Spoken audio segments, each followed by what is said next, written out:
The big weekend show begins with a Fox News alert, a second assassination attempt on former President Donald Trump.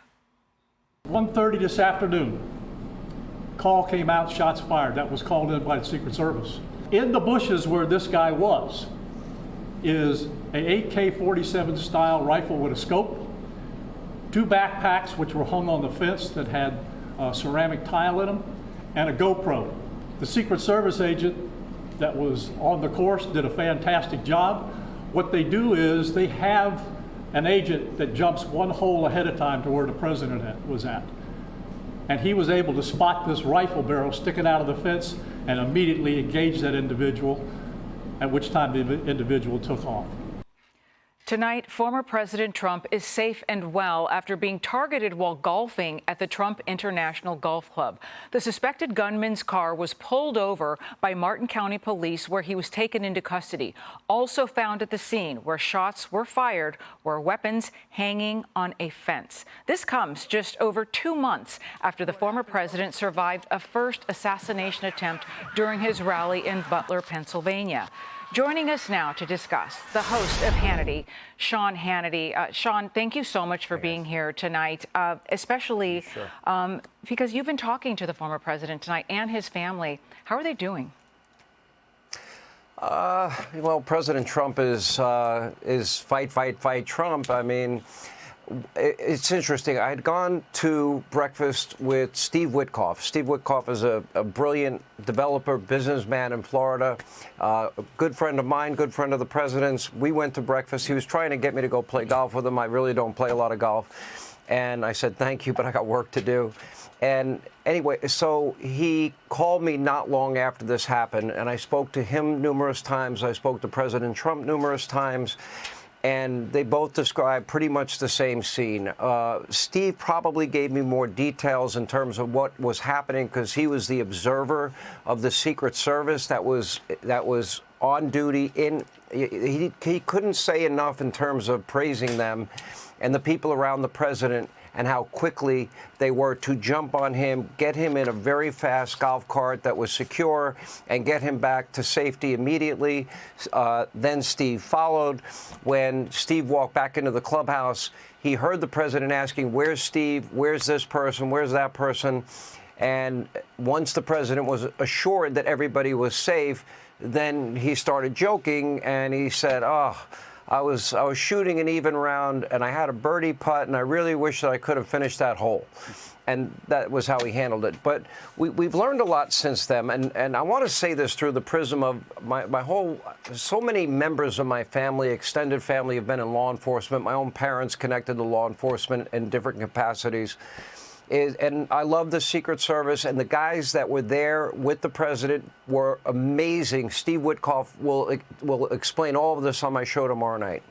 However, when we were watching that press conference with law enforcement today, one thing really I found alarming and glaring when they pointed out that the shooter with an AK-47 and a scope was 300 to 500 yards away from where the president was, and that there was a tree line, and that there was a fence, and he was firing through the fence, and he had 2 backpacks and a GoPro, which would indicate he probably wanted to videotape or memorialize what he was doing, which is scary too. We'll find out, I'm sure, more in the days to come. But this is my problem, and this goes back to Butler, PA, and if you remember earlier in the week, Connecticut Senator Blumenthal made the comment, when Americans find out what happened in Butler and the level of failure that took place there, and originally we're told that it was a sloped roof that made it impossible for the Secret Service to safely secure the area, and it turned out that it was not a sloped roof. And when we find 300 to 500 yards away from not only a former president, as they said, but a top presidential candidate, is unacceptable. And you have to secure the perimeter, because if anybody knows anything about shooting, you know that that is the equivalent pretty much of a layup, or if you're a golfer, that would be a 1-foot putt that you're not going to miss 99% of the time. And that in and of itself is a problem. And what they said was, well, he's not the current president. No, but he's a former president who just survived a recent assassination attempt, and he's the current presidential candidate for the Republican Party, and we have an election in 51 days. And we need answers. Why didn't they have either security cameras? Why didn't they have motion detectors? Why didn't they have somebody outside on the street where the shooter was located looking in on this? I do applaud the snipers that identified that there was somebody that had a gun and took their shots. We don't have all the details yet, but when those details become available, I think it'll be very revealing. But somebody in this position, this is a security failure again. And there's really no other way to put it. And I don't know why. I'm sure we'll get answers in the days to weeks to come. This interim report that Congress is going to put out, if it is as Senator Blumenthal, the Democrat from Connecticut, describes as Americans will be appalled and shocked by what we learn in terms of the security failures in Butler, I can only imagine how people are going to react to what happened here. There are more questions than answers tonight, Alicia, and by the way, and Charles and Joe and everybody there. And I got to be honest, it's disturbing. Just to give you a little bit of detail as to what happened when the shooting occurred. Steve Witkoff described it to me this way. The president confirmed the story. They heard pop, pop, pop, pop. They knew it was a gunshot. Immediately, within seconds, the president was on the ground, covered by brave Secret Service agents that did their job, protected the president, immediately got him out of the area and to safety. And then everybody else followed thereafter. So they did their job. They were amazing in terms of how quickly they responded here. But to not have that perimeter with a fence, a treed area, and somebody has the ability to get within that range of the president with a scope on an AK-47 is just simply unacceptable. Hey, Sean, Charlie here. Hey, Charlie. It's interesting. I was struck by the same thing that you were struck by during that press conference, talking about the lower level of security in this case. And it made me think immediately the former First Lady, especially given that powerful video she released, I think it was last week sometime, talking about her concern for her husband. In your conversations with the former president today, did you get a sense, did you talk to any family members, or did you get a sense about where they are on all of this? Well, it's interesting. I did talk to Eric Trump, and both Eric Trump and Don Jr. happen to be superb marksmen. And Eric Trump, it just so happens, was telling me earlier today with some top-notch sharpshooters, some of the best in the country, they were hitting targets from a mile away. That ought to give people a little bit of perspective in terms of what the perimeter needs to be for any top candidate or elected official. The perimeter can't be 300 to 500 yards because that's considered an easy shot by anybody that has any level of skill. Now, Eric was, to be honest, pretty emotional and said the words to me, how many more lives does my father have here? In terms of, he can only dodge so many bullets. Wow. And he rightfully is upset. And knowing firearms as well as he does, he makes a compelling case. And I'm going to put him on tomorrow night, and he's going to describe this in his own way and how he felt. The whole family has to be upset. I remember the last time when this happened in Butler, poor Barron Trump found out somebody ran over to him and said, your dad shot, we think he's dead. For a kid that's about to go off to college, I don't think that's a great moment in his life, and probably a very traumatic one for him. And for the entire family. And I feel horrible for this family for all that they have gone through. So much of it has been unfair. But just to stay focused on this, the president tends to shrug this off himself. The president shook the hands, according to my friend Steve Witkoff, of every single person that was out there protecting him. He thanked every one of them for protecting him.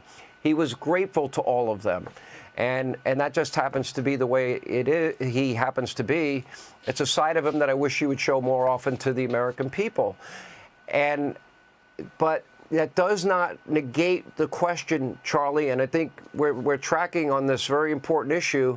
You've got a tree line, you've got a fence, you're only 300 yards away from where the presidential candidate, former president is, and you got a clean shot. And if it wasn't for one very top-notch Secret Service agent that was able to stop that threat by taking his own shot, I don't know where we would be again today. I mean, the last time we're talking about a millimeter and the president would not be alive today. We would have had a state funeral for Donald Trump back after Butler. So I think there's a lot of questions that got to be answered. This interim report that'll be coming out from Congress I think is going to be very revealing. Sean, it's Molly here.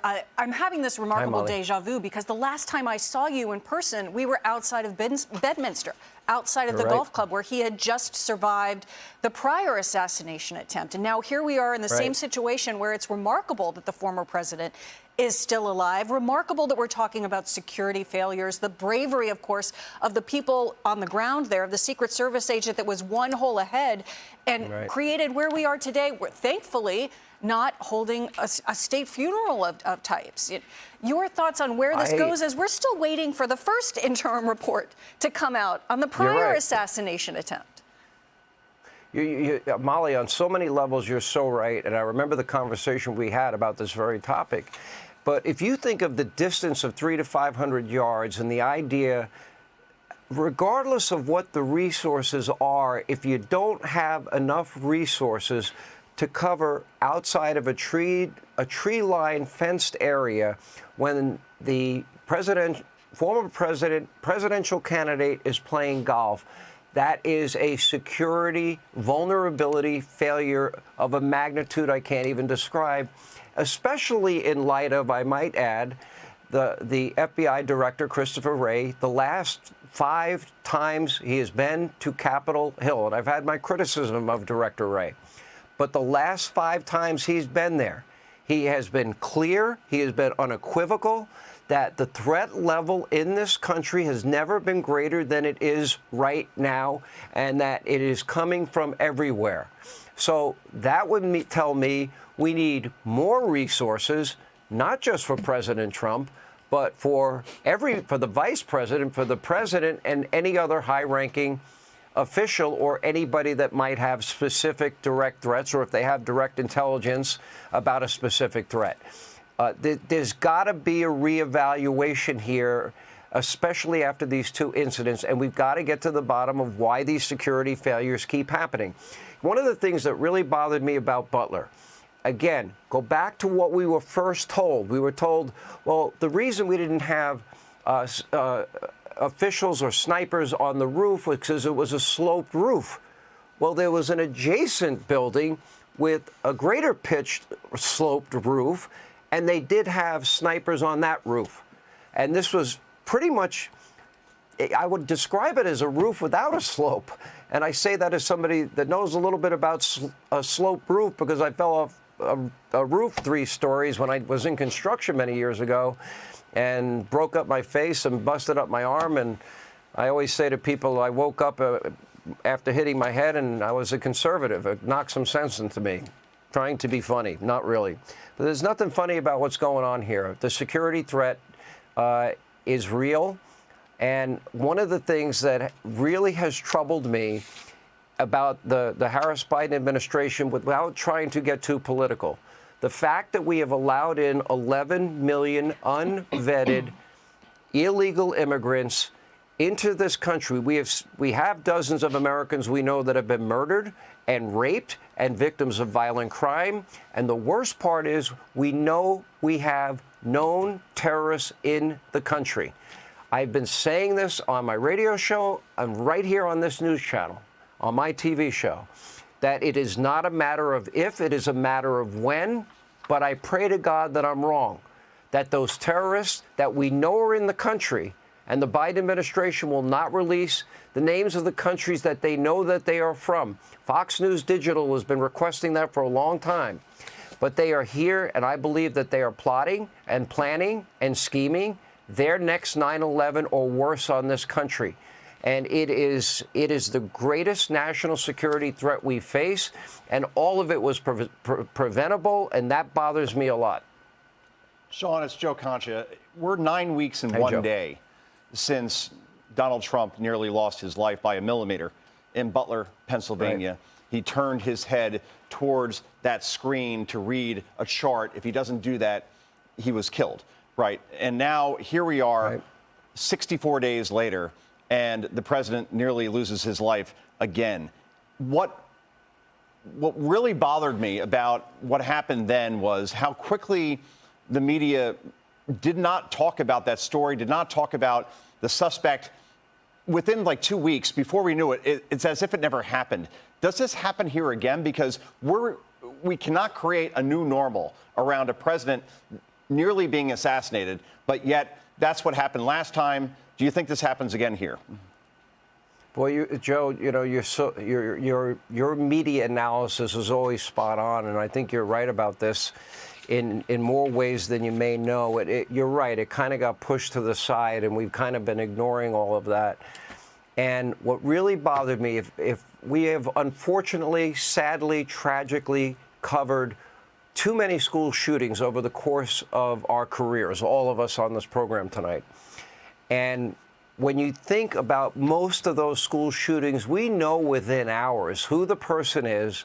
We've identified where they stand politically on social media. We start learning about their background. Maybe they had trouble or problems or whatever it happened to be. We know more within 5 hours than we learned in a month after Butler, PA, and that is troublesome. She thinks him. So I think that at the end of the day, that we really need more information and not less information when it comes to shootings like this, and the media needs to not ignore this. I don't want to see any elected official ever in any situation where they're threatened, and this is not political for me in any way. And I want our nation safe and secure. And that's why I don't want defund, dismantle, and no bail laws. That's why I want a border wall. That's why I want vetting for people coming into this country. I want background checks. I want health checks. I want a means test so you're not a financial burden on the American people. These are simple solutions. The American people will sort the political side of this out in 51 days. But this has got to be a top-of-mind issue. Our safety, our security in our towns and our cities, at our border. And I think Americans, you can't pursue happiness if you're not safe and secure. And the media has a job to cover it. The media has not shown the video. They don't mention the names of the people that have been murdered and raped and victims of violent crime. I think one of the most underreported stories, politically speaking, I'm transitioning a little bit here, is the fact that Kamala Harris laughed at Donald Trump and his border wall. He says a bunch of terrorists are going to want to invade the country. Well, now we have hundreds of them in the country, and we have people from Iran and Syria and Egypt and Afghanistan, tens of thousands from China and Russia and Venezuela. And they are in the country, and we see the result of it. But then she takes it a step further. She wants free housing, health care, education, and free sex change surgery for illegal immigrants. And most Americans don't know this yet, and voting starts early this week in Pennsylvania. Now, that is a disservice from the media that you cover, Joe, better than anybody, to the entire country. Because America, if they're going to have a really, really fair choice in November, they need to know about this. Now, I'm going to make this challenge. And for the record, when the Biden administration wouldn't give Robert F. Kennedy Jr. a Secret Service protection, even though I disagree with Robert F. Kennedy Jr., in light of his family background, his uncle was murdered, his father was murdered, they were both assassinated, they denied him Secret Service protection for the longest time until after the shooting in Butler, and I had been advocating for him to get that. The minute after he supported Donald Trump, that was it. They took his Secret Service protection away. That, to me, they need a complete reevaluation of who in the political arena needs support. And one other issue that is political that I will bring up. We need to re-examine what happened in the summer of 2020. We had 574 riots. We had dozens of dead Americans. We had thousands of cops injured with bricks, rocks, bottles, Molotov cocktails. We had billions of dollars in property damage. Vice President Walz would not call in the National Guard, opened up the windows of his family home to smell burning rubber, the smell of freedom, or whatever he called it. And Kamala Harris, 4 days after a police precinct in Minneapolis was burned to the ground, she was out tweeting out a bail fund to let the rioters out of jail, then goes on with Colbert and says, those rioters aren't going to stop. They shouldn't stop. And we're not going to stop. Well, where's Liz Cheney when you need her? Because that kind of sounds like rioting and insurrection support. So I think these are political issues that I know you're going to be talking about the rest of the hour. Well, we will for sure. Sean, it's Alicia again. I just have one more question. Just wondering, you know, when there was a reporter in that news conference earlier who said that there were 25 of us, referring to the reporters, wondering how this was able to happen. And then the sheriff said, you know, he's not the sitting president. In the room that I was sitting in, everyone gasped. Is this a moment for President Biden where he needs to, where the onus is on him to go above and beyond all protocols and make a decision? We're 51 days from the election, that Donald Trump needs the kind of protection that he deserves. I think it's been a moment for them since Butler. I think it was a moment. I think they should have had the common sense to give Robert F. Kennedy Jr. in light of what happened to his father and his uncle being assassinated. He deserved Secret Service protection. There were a few of us that were outspoken, begging for it on his behalf, even though I don't have a political agreement with him on a lot of issues. I think that after Butler, there was some improvement. But how did somebody get within 300 yards of Donald Trump with a scoped AK-47 and have an ability come within really seconds of assassinating him again? How is that possible? That is not, for those that know firearms and know rifles, that is not a difficult shot. The shot in Butler, as Joe pointed out, it is a miracle that that man is alive today. And as Eric Trump said, how many more lives will my father have? How many more assassination attempts is he going to be able to withstand? This is beyond Joe Biden and Kamala Harris. They need the resources to cover the entire perimeter for every presidential candidate, every elected official at the highest level. And that means the perimeter is defined by any distance by which somebody with a high-powered rifle can reach a target with a certain degree of any degree of accuracy, and they've got to do a better job. 300 yards is a layup shot for anybody with a marginal amount of skill. It is sad. All right, Sean Tragic. Hannity, thank you so much for joining us, and especially Thanks, for guys. letting us I know love that your the show, by the president's way. doing okay today. Thank you. Hey, Sean Hannity here. Hey, click here to subscribe to Fox News YouTube page and catch our hottest interviews and most compelling analysis. You will not get it anywhere else.